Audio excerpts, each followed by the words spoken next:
The Torrent Nano is the new Mini-ITX entry in Fractal's high airflow case family, and we'll be looking at the RGB tempered glass version in this review. Enjoy this unboxing, unless you don't like unboxings, in which case you may enjoy skipping to the next chapter instead.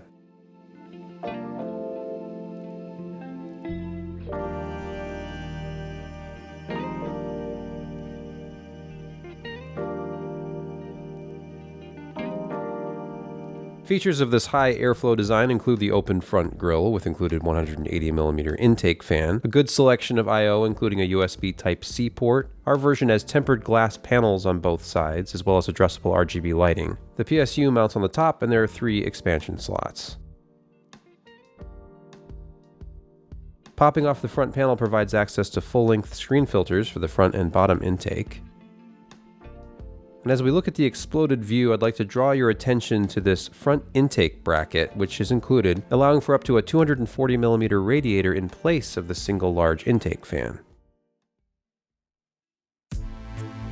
Getting into the Torrent Nano is a snap, literally, as the side panels simply snap into place without tools.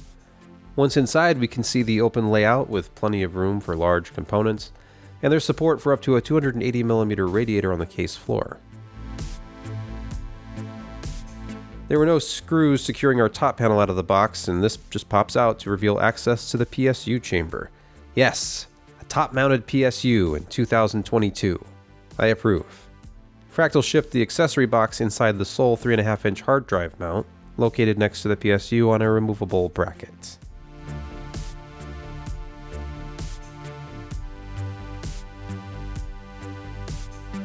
Around back we see the rest of the storage support with a dual 2.5-inch bracket behind the motherboard tray. There are plastic cable guides with Velcro straps to keep the build clean, along with 4 grommeted cable openings. Clearance back here is listed as 29mm. You can pause to view the full specs, but I'll read out some of the highlights.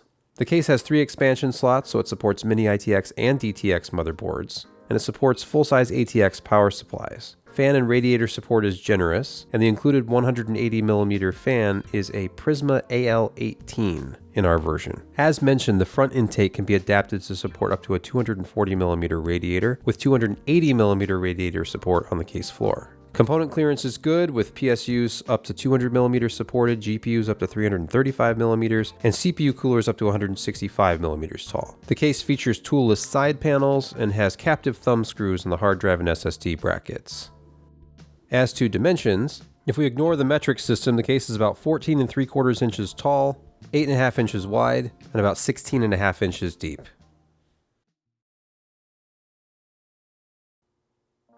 I'll mention that the screws are separated nicely in little perforated pouches inside the bag, and our build was about as simple as it gets, using a pre-configured Mini-ITX board with a CPU, CPU cooler, memory, and storage already mounted.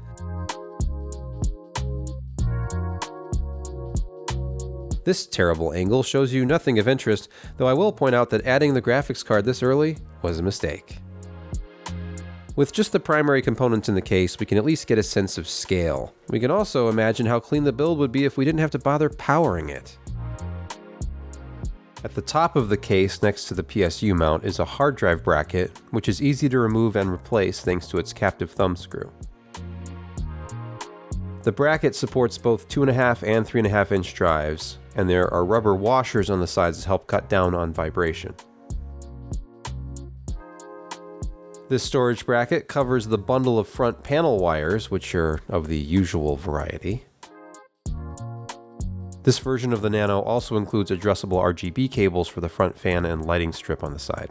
While there isn't much clearance above the motherboard in this case, Fractal thoughtfully provides this cutout area, which was a big help in installing the CPU power connector on the board.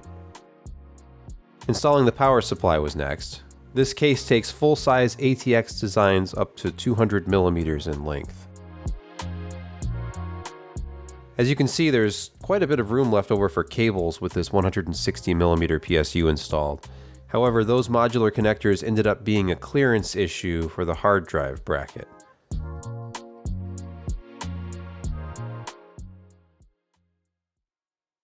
At first I thought this meant I couldn't use the bracket with this power supply, but during the editing process I noticed something, resulting in this additional footage shot 4 days later. There is a second threaded hole that could line up with the storage bracket's thumb screw if it were mounted closer to the front of the case. Now, up here, there is another slot for the other end of the bracket, and after a test fitting, the thumb screw does align with that other threaded hole.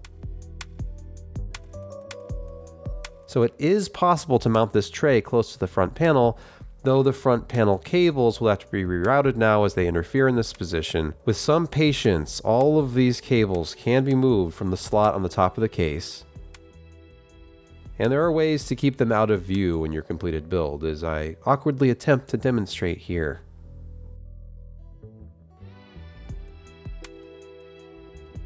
At last, our modular PSU and the hard drive bracket living together in perfect harmony. Was it worth it? I'm not sure. This was easily the most frustrating part of the build in what was otherwise an extremely easy case to build in.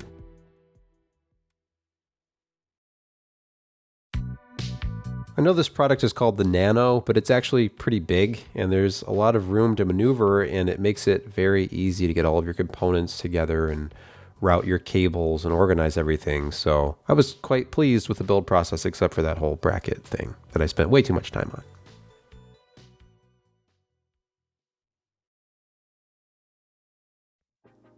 The build is complete, the system works, and you can see that RGB light strip in action on the side here, along with the RGB infused 180mm fan up front.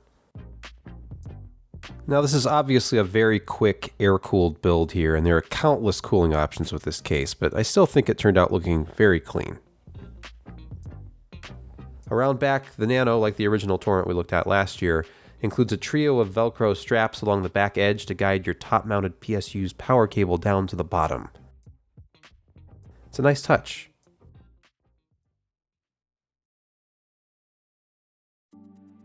Looking quickly at some performance numbers, we see the case produces about 32 dBA noise with our build at idle, measured very close to the front intake. Under CPU load, that noise rises quite a bit to 45 dBA, but our stock 9900K CPU is nice and cool if you look at delta temps. GPU load is a similar story, a couple of dBA lower, and temps were good, though this room was quite cold at about 17C.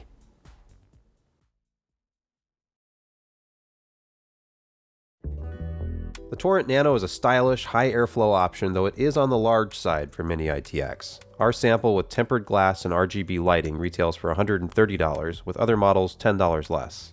It offers, in addition to excellent airflow, quite a bit of cooling flexibility, support for large system components, and the case feels well made. While aesthetics are subjective, I really like the look of this design. The only real negative in our testing was PSU interference with the hard drive bracket, but we did find a workaround. Overall, there's a lot to like about the Torrent Nano, and it gets our coveted Gold Award.